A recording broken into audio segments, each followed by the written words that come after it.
ఏవండోయ్ విన్నారా?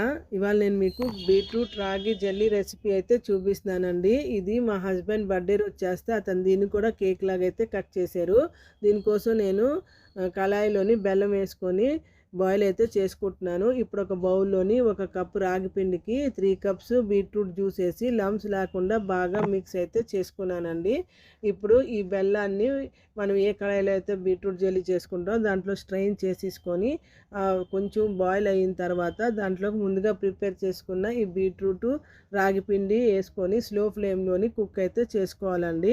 ఇక్కడ ఇది కుక్ అవుతున్నప్పుడు సైడ్లో మనం ప్యాన్ వేసుకొని డ్రై ఫ్రూట్స్ అన్నీ వేసి ఫ్రై చేసేసుకొని పక్కన పెట్టుకోవాలి. ఈ జెల్లీ కొంచెం థిక్ అయిన తర్వాత ఈ డ్రై ఫ్రూట్స్ కూడా ఇందులో మిక్స్ చేసుకుంటూ కొంచెం కొంచెం నెయ్యి వేసుకుంటూ ఈ బీట్రూట్ జెల్లీని బాగా బాయిల్ అయితే చేసుకోవాలి. ఇది బాగా బాయిల్ అయిపోయి ప్యాన్కి ఆయిల్ రిలీజ్ అయిన వరకు బాగా కుక్ చేసుకుని దానికి మనకు కావాల్సిన మౌల్డ్లో పెట్టుకొని మనం ఒక 10 మినిట్స్ చల్లారబెట్టుకుంటే మనకు కావాల్సిన డిజైన్ అయితే వస్తుందండి.